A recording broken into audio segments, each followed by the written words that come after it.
right, we are live. Let's see who shows up and we'll answer some questions. If you're watching this in the future, hope you're doing well and hopefully this adds some value to you.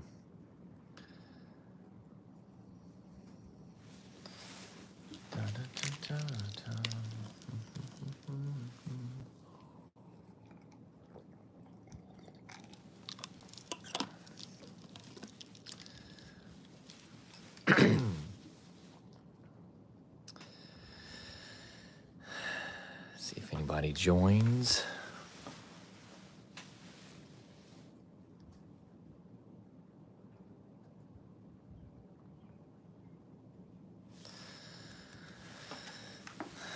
I'm gonna read a book while I'm waiting.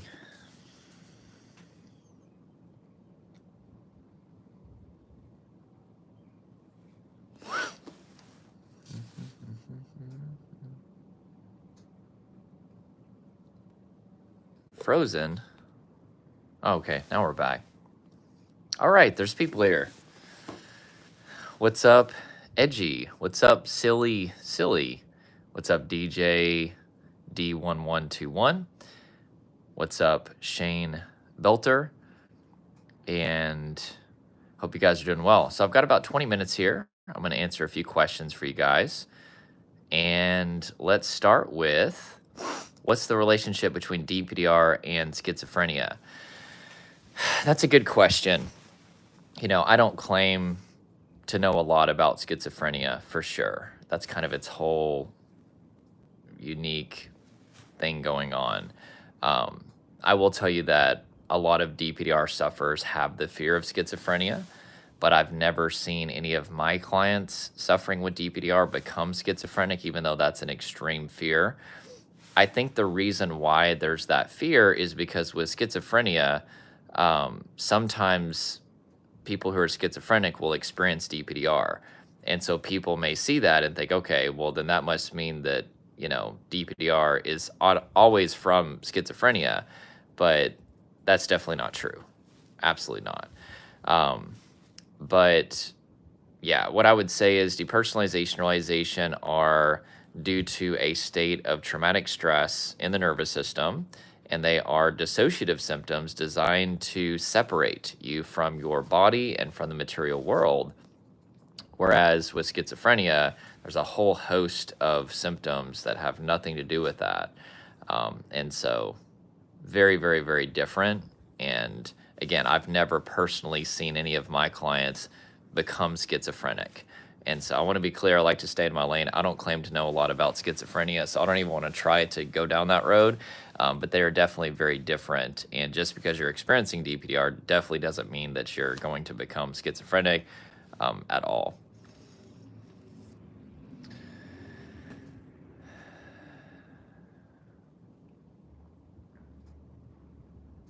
So, Selly, am I saying that right?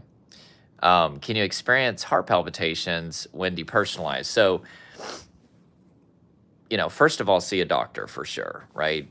Make sure that your heart is good, even see a cardiologist, you know, make sure that you're good medically, right? I'm assuming that if you're talking to me, you've already been checked out by a doctor.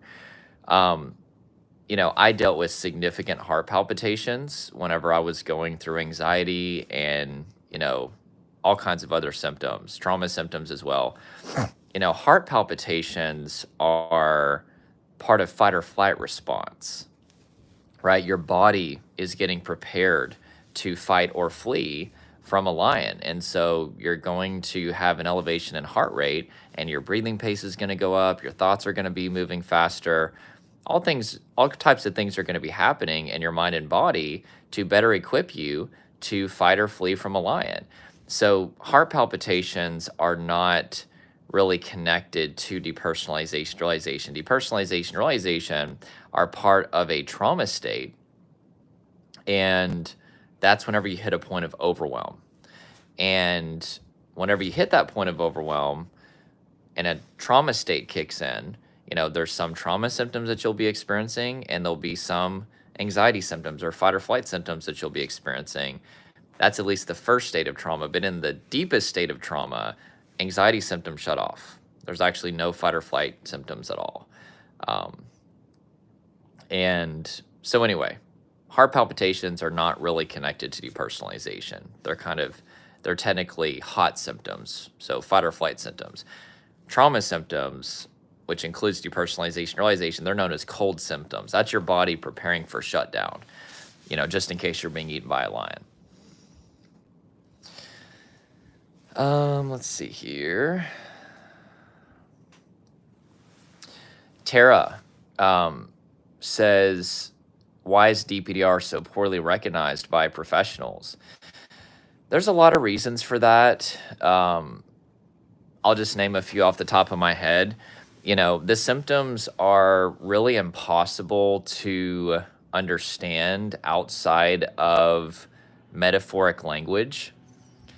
And so even trying to describe the symptoms is very, very, very, very difficult. And so it's like if you've never experienced the symptoms personally, you're reliant on people's ability to articulate the symptoms almost exclusively in metaphoric language. So for example, people would be like, hey, I feel like I'm high. I feel like I'm drunk all the time. I feel like I'm living in a movie. I feel like my body is a separate entity. Or even a lot of people don't even know how to articulate that.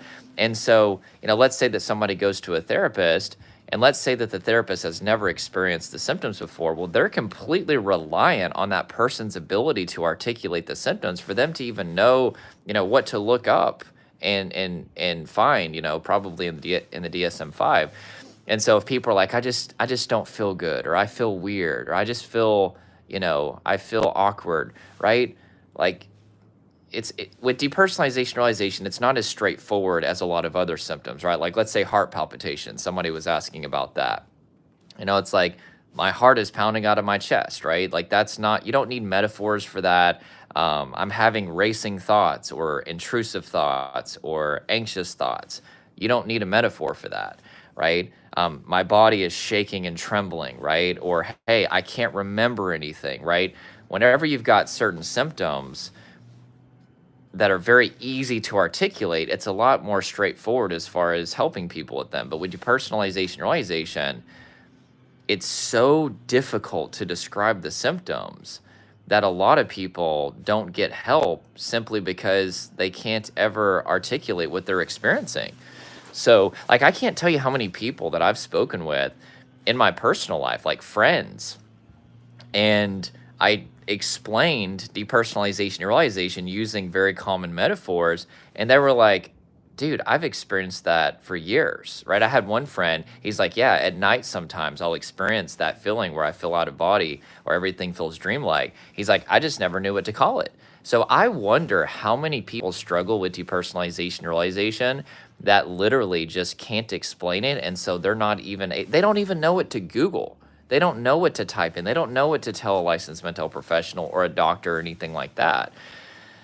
So, I'll also say, and I want to get back to answering the questions, but another reason why depersonalization realization is so unknown in the mental health world as well as the medical world is because they're connected to trauma, which is a state of nervous system overwhelm. And trauma is highly, highly, highly it's actually studied a lot. I don't want to say it's understudied, but there's not enough knowledge about trauma in general. I'm going to look up this quote. There's a quote by Dr. Peter A. Levine that I often quote. He says, trauma is perhaps the most avoided, ignored, belittled, denied, misunderstood, and untreated cause of human suffering. So the reason why there's not a lot of knowledge about depersonalization realization is because there's not a lot of knowledge about trauma as far as like how much that the average licensed mental professional or doctor knows about trauma, right? And I've coached a lot of doctors and a lot of medical school students and a lot of licensed mental professionals, and you would be shocked at how little training that they have on a 21st century understanding of trauma. And so, yeah. All right, let's get back to it. Milto says, every time I try to relax, I feel emotional stress. What should I do? So what I would tell you is, whenever you try to relax, it's forcing you to have something called interoception. Interoception is the experience of the embodied self. And people that chronically struggle with anxiety or panic or trauma and DPDR, all these things, they learn to live disembodied. They live in their heads all the time. And then you're doing things to numb your body. That was me. And that's most of my clients when they come to work with me. And so, whenever you start to self regulate, you start to release the buildup of tension, adrenaline, emotion in the body, you're going to check back in to your body. Think of it like a hotel that you haven't been checked into for a long time. And there's a lot of buildup there. And it's very uncomfortable at first to be embodied whenever you've been disembodied for a long time, right? Being somatically dissociated, meaning separated from your body by living in your head, or maybe even depersonalize, is the way that you've been able to make it through life. And so whenever you come back into your body after you've been checked out for months or usually years, it's like, what the heck? Like, I didn't know all this stuff was going on in here. And you're thinking, wait, I'm trying to relax, so shouldn't I be feeling more relaxed? But initially, it's going to take some time to get back into your body, and it actually may be stressful at first. So that's just part of building interoception. National PK says, can you doubt the fact that you have depersonalization realization when you have it, or is it always clear experience-wise? I didn't even know what it was for nearly a year whenever I initially started to experience it, and I literally just thought that I was going crazy. So I have, well, sadly he's passed away, but I had an uncle, and he had mercury poisoning, and I think there's a cure for it now, but at the time, whenever I was going through all this, apparently there wasn't. But he basically was what we kind of considered crazy in our family. And he basically would like talk to himself, and he would just say all these things, kind of random things. And whenever I started to go through panic attacks, I didn't know that it was a panic attack. I was going through DPDR. I didn't know what that was. And so because I didn't know what the symptoms were, I deducted that I was going crazy, that I was losing my mind. I was like, man, I'm never going to get to be married, have kids, enjoy my life. Like, I thought my life was over. And so, whenever people experience these symptoms, to answer your question, it's not a clear experience that they're like, oh yeah, this is depersonalization realization. Like, usually nobody's ever even heard of these symptoms. And I think we're doing a great injustice to our children by not educating them about the nervous system in school. It's like, we learn about the mitochondria of a cell and endoplasmic reticulum and all this stuff, but we don't teach our kids how to self-regulate and how to understand their nervous system. Honestly, the best class that I had in high school was home ed, I think, or home ec or something like that. But anyway, I learned how to cook an egg, and I learned how to balance a checkbook and all this stuff. But anyway, I think we should teach our kids about the nervous system. And I'm teaching my kids about the nervous system and teaching them how to self-regulate and release their emotions. Kids have emotions just like we do as adults.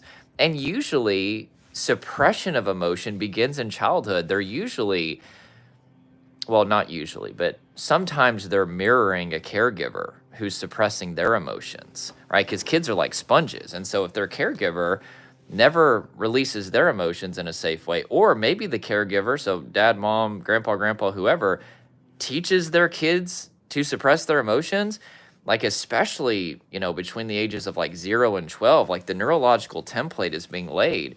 And I can't tell you how many clients that I work with where they're adults now, but they've been suppressing their emotions for years and years and years. And that's a big part of what we have to help them with, is releasing their emotions in a safe way. Because whenever you suppress your emotions, what's going to happen is there's going to be sensory data that triggers that negative emotion. It's going to try to rise up in the body and peak so it can process, but you stuff it down, and it's just going to keep repeating over and over and over in your body and make you either extremely emotionally dysregulated, or it's going to make you emotionally numb, right? One of those two. And so processing emotion, releasing it in a safe way, is paramount to healing trauma. That's one of the layers of the stress onion that causes the body to be just constantly bombarded with negative physical sensations. Emotions are experienced in the form of physical sensations in the body.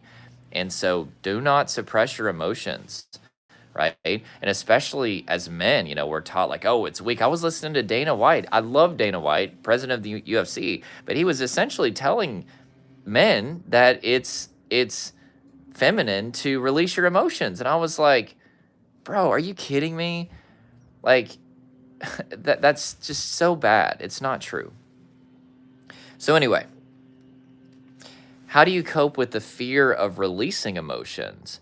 It can be really scary. If you've been suppressing your emotions for a very long time, it's quite intimidating. But here's what I'll tell you is no matter how intense that it gets, it's safe to release emotions. But if you're worried about, your emotions, then find a safe person to process them around, right? Whether it's a pastor or a therapist or a friend, just somebody, if you're concerned about that. But yeah, it's quite intimidating. It makes you feel out of control because whenever you release your emotions, you're essentially yielding over to your body. And just like with shaking, one of the reasons that a lot of people suppress shaking in their body is because it makes them feel out of control. But actually, shaking is how our body naturally discharges adrenaline. This is a mammalian way to discharge adrenaline. And non-human mammals never suppress this. In fact, in my program, one of the first videos that I show my clients is a video of, I think it's an impala in the wild. And there's, I think, a hyena and a leopard that's about to eat it. The leopard gets scared away, I think, by the hyenas. And then the impala starts to shake and tremble and get that energy out. And then it gets back up and lives its life as normal. And we actually have a lot to learn from non-human mammals because they don't stay stuck in fight, flight, freeze response. And so anyway, allowing your body to tremble and shake and feel emotion, yeah, it's intimidating and it's scary, but it's necessary, and your body knows what to do. And that's honestly that's one of the layers that keeps people stuck in fight, flight, freeze response, is because instead of just getting the hell out of the way and letting their body do what it needs to do, they're trying to fix everything and dissect everything and understand everything. And you're in the driver's seat instead of getting out of the way and just letting your body do what it does best. Our body knows how to heal itself. But I equate what we do, it's like because we're afraid of the symptoms, we don't know why they're there, we don't really know what the root cause is, namely things happening in the body. It's like if you cut your finger, and instead of just putting a Band-Aid on and letting your body heal itself, you're trying to pick the scab, you're picking the wound, and you're interrupting your body's natural ability to heal itself. You're constantly checking in on the symptoms and trying to get rid of the symptoms and out-logic them and outthink them and all these things. And that's one of the things that I help my clients with. Like, you got to get out of the way, man. It's not your job to heal yourself. But you're terrified that if you stop trying to fix this, that the symptoms are going to be permanent. You think the only thing standing between you and the symptoms being permanent is you trying to fix this, but that is actually opposite. You trying to fix this is actually one of the main layers that's keeping your body from being able to heal itself. Phil G says, yes, you got it. The leopard loses interest and it goes away, and the impala gets up and just totally shakes it off and then goes on its way. That's right.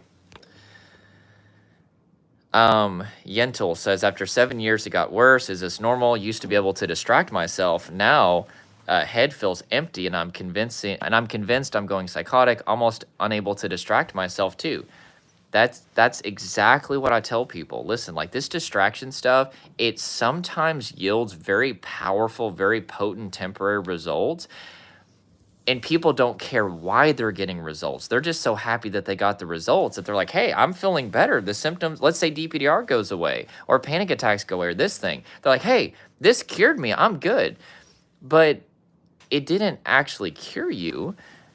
The distraction basically allowed you to escape interoception, which is the experience of the embodied self. And so essentially, you got results by numbing yourself to interoception. And thus, the results are not real, and they're only going to last so long as there's not that much buildup in the body. There's going to be a certain point where there's so much buildup in the body that you can't run away from it anymore. You can't distract away from it. And what I tell people is, like, Whenever you have a painful experience, your brain creates a sensory trigger, right? Doesn't even have to be a physically dangerous experience, either an emotionally distressing experience or a physically painful experience. The brain registers both of those things as the same thing, the anterior cingulate cortex, the anterior insula, and your brain connects the sensory data around you with danger, takes a snapshot of it, and assigns the procedure of either fight or flight response or the freeze response, depending on if you hit a point of overwhelm. That's whenever your brain assigns the freeze response. But whenever your brain makes this connection between the sensory data around you and an association of threat, every time that those neural connections fire, those neural connections are getting stronger and they're firing faster. So that means that the more time that's going by that you haven't befriended the body, self-regulated, really dealt with the root, made lifestyle adjustments, your brain and body are literally getting more and more tuned and efficient at going into fight, flight, freeze response. And so as you're distracted away, constantly distracted 24/7, your body in the background is just getting more and more tuned, more efficient at going into fight, flight, freeze. The neural connections are turning into neural highways eventually of threat association. And you will eventually have to come face to face with your body. It may take 2 years, it may take 3 years, it may take 5 years, but this distraction stuff is dangerous for your mental health because it creates the illusion that you're actually seeing results because the symptoms temporarily go away. But the ends don't justify the means, right? Like if I've got a ton of pain in my body and I get put on anesthesia, well, the pain's gone, but how is it gone? Was the pain actually dealt with, or is it just numbed, right? And so people don't believe me, though. I'm telling you, they'll get so excited because they just stopped thinking about it. They just distracted away. Oh, okay, well, the symptoms are gone.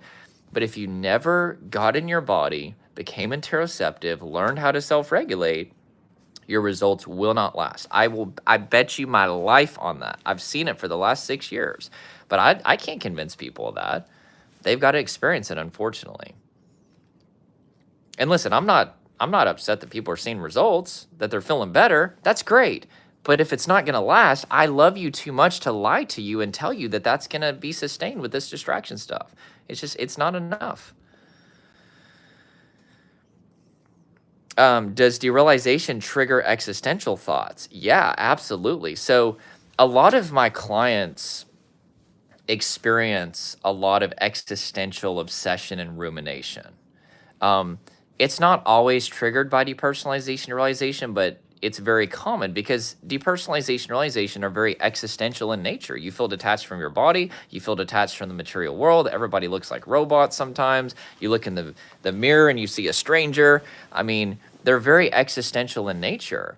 And so because you have a heightened awareness of existence by way of experiencing DPDR, that can very oftentimes trigger an obsession with existence. It's technically known as like existential OCD. It's where you're constantly thinking about consciousness, the afterlife, like what is matter? Like I remember I used to literally I'd be pouring a cup of water and I'd be like, okay, how is my brain allowing me to do that? Like, what is a cup? What is water? I'd look at trees. I'd be like, what the hell is a tree? Like what is bark? What is wood? And it's just, you go down these deep, deep wormholes related to existence because of the heightened awareness of existence that DPDR brings. But I'll also say, this is one thing that I didn't know until later on in my career, once I started to understand the nuances of dissociation a little bit more. Sometimes obsessing over existence is really a dissociative outlet, right? Because if you're always in your head thinking about consciousness and existence and the afterlife, you don't have to be in your body. It's the same thing with health anxiety sometimes. It's like people think they've got a health anxiety issue, but what it could be, I'm not saying it always is, but what it could be is that if you're always in your head thinking about you having some disease or sickness, you don't have to be in your body experiencing interoception, the experience of the embodied self. And so thus, sometimes obsessing over existence or health can actually be a way to stay separated from your body. And so thus, that's one of the ways that we fix that is we allow you, we teach you to feel safely embodied by getting rid of the buildup in the body, getting in tune with the body, befriending the body. And then that will indirectly sometimes deal with existential obsession and rumination, or even sometimes health anxiety.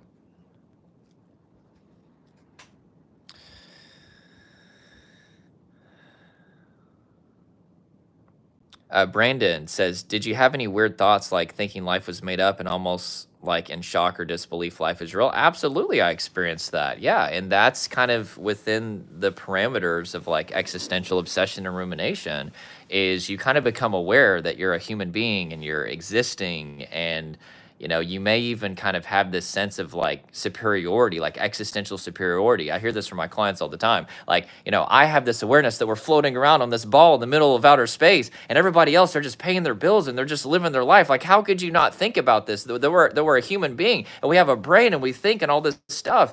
And like, that's very common. But the truth is, everybody at some point in their life will have an existential awakening, right? Maybe they lose a loved one and they're kind of forced to come face to face with their mortality, or maybe they have a near-death experience or something like that. But people typically don't linger in that. But the people with existential OCD, it's not just like something that happens for a few weeks or a few months because of a near-death experience, losing a loved one. This is something that consumes them daily for months and even years at a time if they don't fix it. And so, yeah, you're basically just going from one obsession to the next obsession, things related to all things existence whenever you're dealing with existential OCD. And I would say probably 30% of my clients deal with that. And so it's very, very common.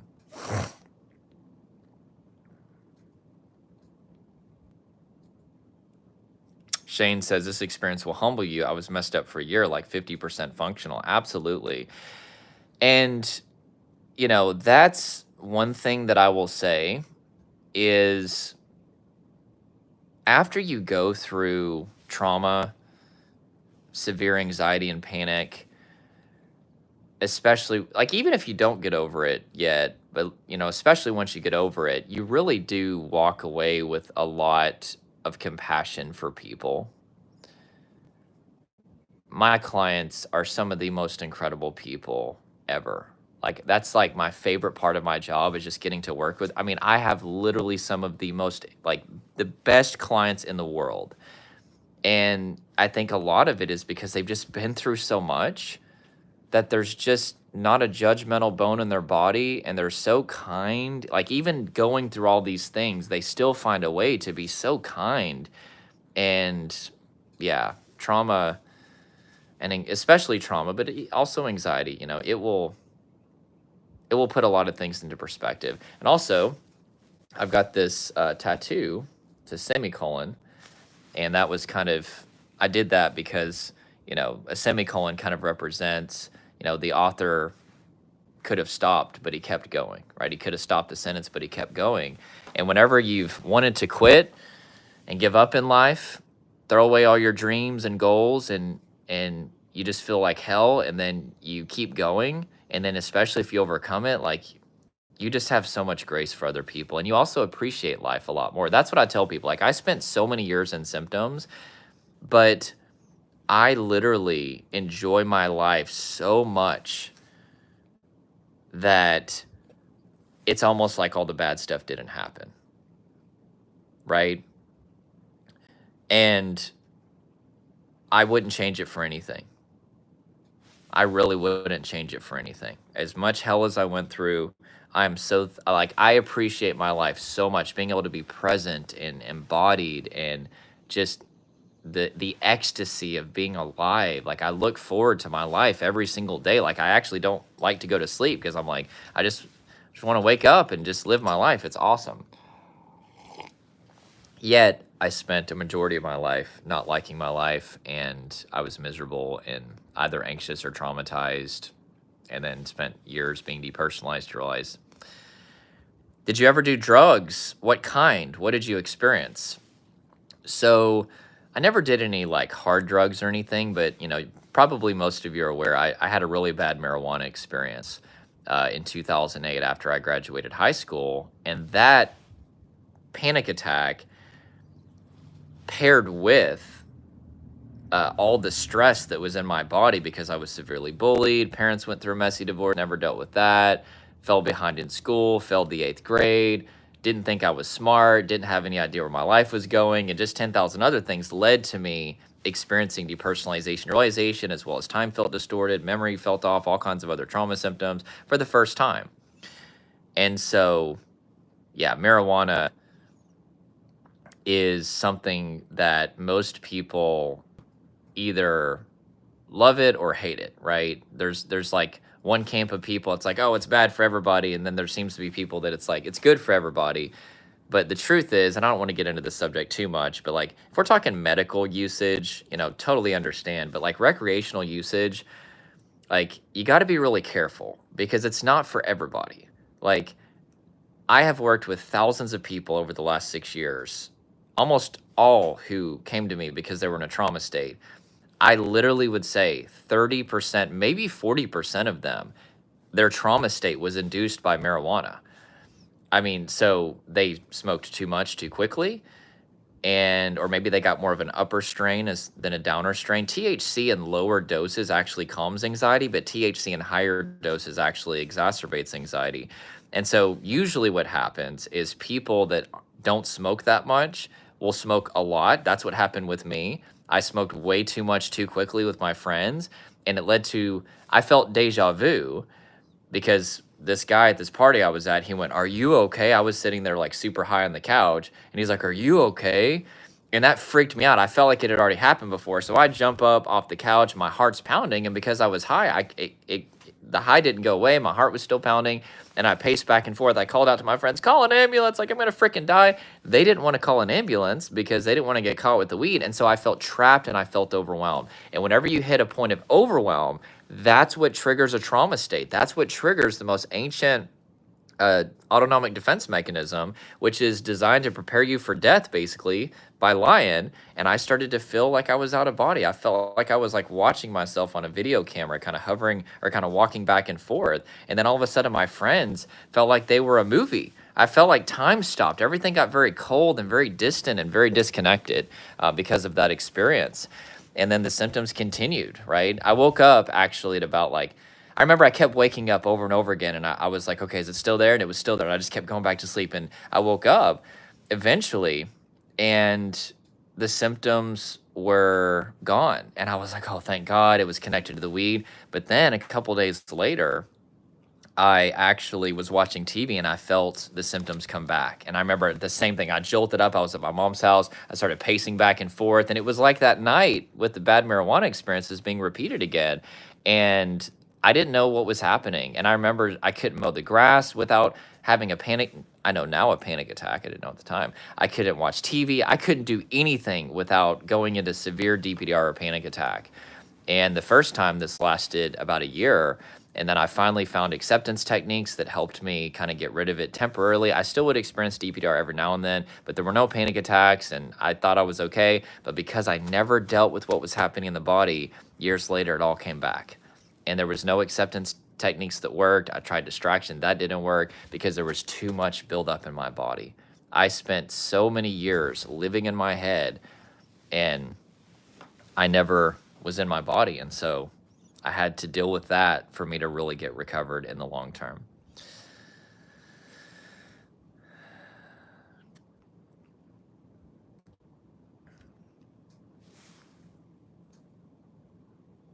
Tara says, is a comment, I got to go, by the way. I was supposed to be on here for 20 minutes, but you guys are asking wonderful questions today. So is it common to narrate in your head what you were doing during DPDR? That's not connected to DPDR. Some people kind of have like that kind of narrator in your head, and then a lot of people don't. And so it seems like you either have it or you don't have it. But I will say I did used to have that. Like my mind would kind of narrate what I was doing, and it used to drive me nuts. It made me feel so out of control. And I can't remember what I did, to be honest with you, but I don't have that anymore. So chemistry and psychology says, please reply to my question. Okay, this may be the last one. Great questions, by the way, guys. And I'm obviously not going to be able to answer everybody's. So chemistry and psychology says, what do you do when you can't get out of your traumatic household and they're too egotistic to to stop themselves from being that way, they are, and you can't afford therapy. I'm a teenager, by the way. Oh man, I'm so sorry to hear about that.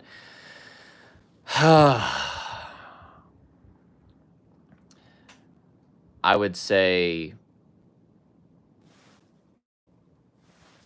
keep headphones in, pump your mind full of positivity as much as possible. Listen to positive podcasts, find a skill to invest in, hobbies to invest in, and just stay away from them as much as possible. And you focus on keeping yourself as healthy as possible. Have a great morning routine, exercise, do body relaxation, be acquiring skills that are going to serve you later on in life, skills that can make you money. Do hobbies, try to get out of the house if you're able to, spend time with friends and family away from the house if you can.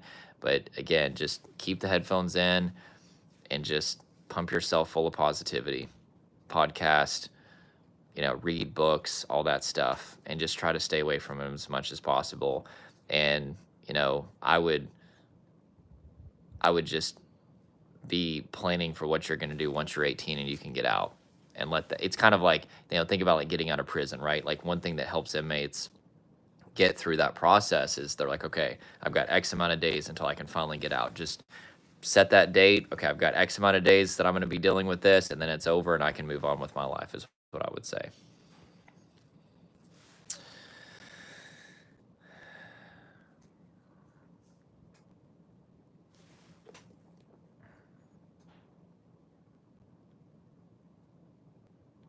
Okay, guys, I do got to jump off here. I've got some meetings I got to get to.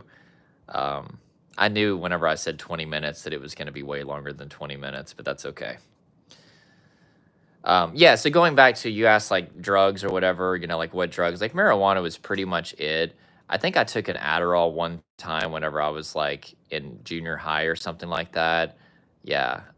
And then, is there anything else? I think that's pretty much it. Yeah.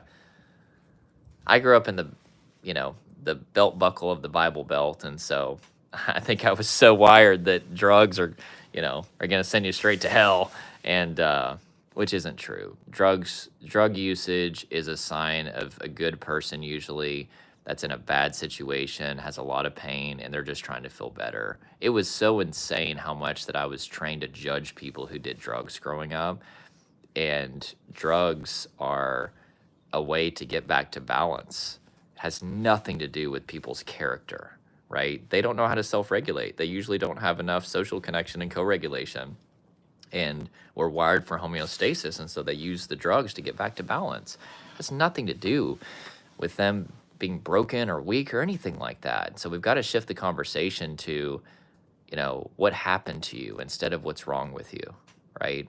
So if I see somebody on a lot of drugs or alcohol or whatever, I don't have any judgment towards them. I'm like, this is somebody who has a lot of pain, right? That's what Gabor Mott, a physician, says. He writes a lot on addiction. Instead of asking why the addiction, we need to ask why the pain. And if you heal the pain, you will indirectly heal the addiction. And I'll also say that the primary way that you heal addiction is social connection, right? Typically, addictive behaviors are the byproduct of not getting enough dopamine through social connection. Now, there's other components to it as well, but that's a big part. I know for me, I looked to addictive behaviors early on as a child because I was severely bullied. And I felt like I didn't fit in. I wore Walmart clothes, which Walmart back in 1994, their clothes sucked, right? I shop at Walmart sometimes. Walmart is freaking actually pretty awesome with their clothes now. But I had like this Cardinals shirt and these shorts, these Cardinal shorts. I had a terrible hairstyle, and, I just I didn't fit in. I remember showing up, the first day of kindergarten, and, everybody had on like Nike or whatever, just all these name brand clothes, and they had all these nice shoes and these cool haircuts, and I didn't have any of that. And I was immediately labeled and put into this box of like the reject kids. And so because I didn't get enough dopamine from social connection, I looked to addictive behaviors throughout my childhood. And it wasn't because I was a bad person, it's because I wanted to feel better, right? And so, anyway, yeah, I would say again, I don't know this for sure. This is just my made up uh, number, but I'd say probably 50% or more of my clients that I work with who are struggling with trauma, DPDR, anxiety, panic, all this stuff, they are dealing with some sort of addictive behavior on the side. And what ends up happening is once we heal the pain, which is usually a lot of buildup in the body, they don't need to look to that anymore. In fact, there's a recovery interview on my YouTube channel. This gym owner lady, she was on like a sleeping pill, an anti-anxiety pill. She was drinking a lot of alcohol, and she worked with us for like 3 or 4 months, and she didn't need to take that. We didn't tell her to stop taking any meds, to be very clear. We never tell people to stop taking any types of medications at all. That's between them and a doctor or a psychiatrist, whatever. But she said, I don't drink alcohol anymore. She said, I don't need to take the sleeping pill anymore. I don't need to take the anti-anxiety pill. And like, why is that? Well, because now her body was her safe place. Those things were a way to mitigate the pain, right? You said, sir, my clothes were Goodwill, so I completely understand. I was the poor of the poor folk. Yeah. So, I mean, I was like blue collar, we definitely weren't poor growing up, but we didn't have a lot of money. And my dad, I love him to like, but to this day, he's just not a stylish guy. Like, he still buys his clothes from Walmart. And so it's like, I think a lot of times, like as kids growing up, like our style, our clothes, our hairstyle, everything, the way that we smell, it's literally completely connected to our parents.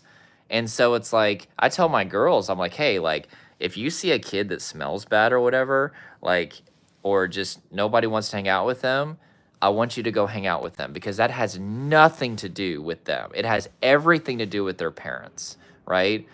And also, we're Christians, and Jesus said, John 13:34, love one another as I have loved you. That's the only commandment he gave in the new covenant. And Jesus died for his enemies. And so I also teach them this is showing the love of Jesus too.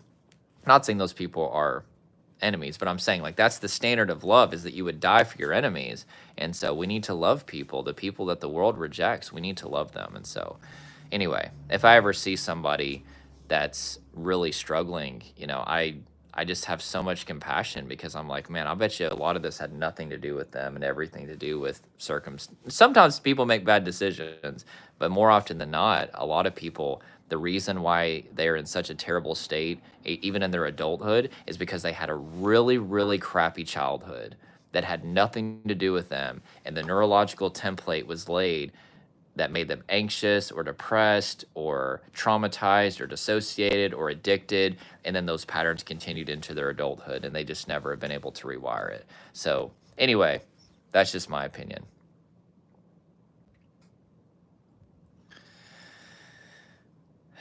All right. I will see you guys soon. Wow, we're at 45 minutes, guys. I did not think it was going to be this long. I do got to go. I think I've got a client coming up here in about 20 minutes. So I got to prepare for that. All right, guys, that's it. I hope you have a good day. And of course, in the link of the description, there's my 5 shifts still from trauma, anxiety, panic, DPDR masterclass. It's free. Check that out. It'll show you the 5 shifts that you need to make in order to become symptom free.